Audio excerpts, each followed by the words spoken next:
Some good news. Should we dream for a moment that the woke mind virus might just be on its deathbed? According to Pew Research, 52% of American workers have been trained in diversity, equity and inclusion at a cost, can you believe it, of $8 billion a year to industry. But DEI policies, popularised in 2020 after the death of George Floyd, well, they're starting to be wound back as people get sick to death of being pitted against each other.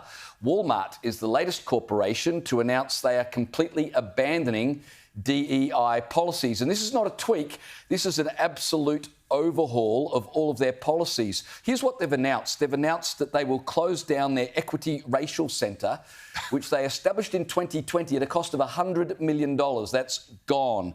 They've said they're no longer going to take into account the racial and gender mix of suppliers when ordering contracts. They've said they're no longer going to monitor LGBTQ plus inclusion in their workplace. But more than that, they're going to review the sponsorship of all Pride events so they're not financially supporting anything that sexualises children, which basically means they won't be supporting any Pride events. And on top of that, they're reviewing all of their products and getting rid of anything that sexualises or promotes trans and non-binary products to children. Now, bear in mind, Walmart employ 1.8 million Americans. So this is a big deal, but they're not the first company to do this. The Ford Motor Company, Lowe's, Boeing, Harley-Davidson have all announced prior to Walmart's announcement that they too are abandoning DEI principles. So, Joe and Liz, here's my question. Yes.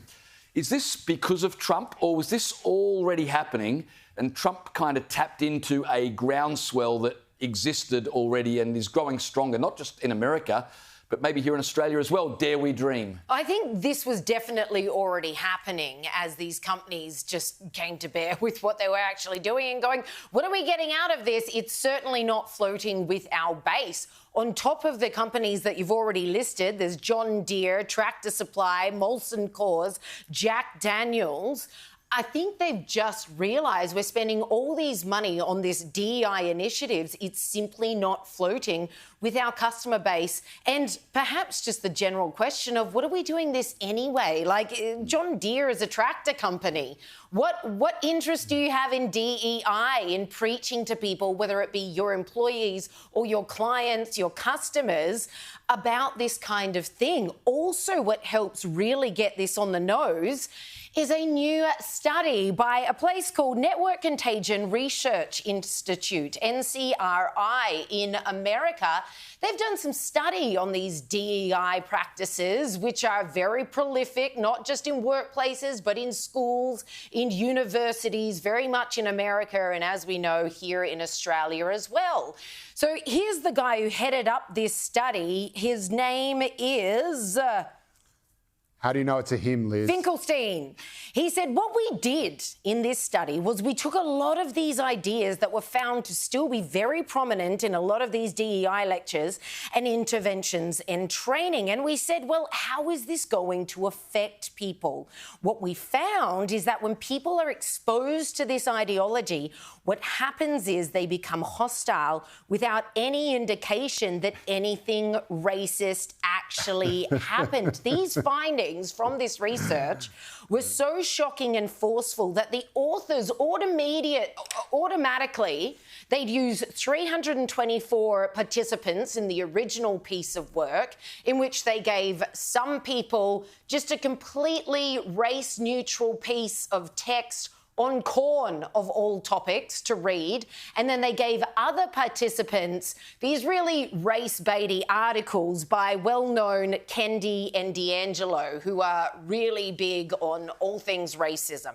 So they got all these participants together, and then they gave them a completely race-neutral scenario in which a student is rejected from college, and they asked for these people's responses. Well, the research was absolutely comprehensive.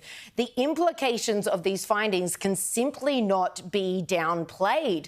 The research clearly showed that instead of achieving equality, dismantling systemic oppression, which is what all these DEI tick boxes are supposed to be doing, they may well, in fact, be deepening divisions and this cultural resentment between races. So well done to all the corporations spending $8 billion a year on this rubbish. You may well be undermining the very cause that you claim to be promoting. Now, this research was, like I say, so comprehensive, so decisive. The researchers couldn't believe it, and they said, OK, let's go again. We'll do the exact same thing, but with almost 3 times the amount of participants. So this time they got together just under 1,000 people, much bigger set of participants there, and they found exactly the same thing. They got exactly the same research data back. I think it's absolutely incredible as well that this research has been suppressed. The New York Times refused to touch it, despite the fact that they had over 20 times previously publicised the NCRI's findings on other research that they'd done. And Bloomberg just turned around and said, not on your life. The editor was like, I'm not touching this. We're all about DEI, so God forbid we let people know that, in fact, research shows this stuff ain't even working.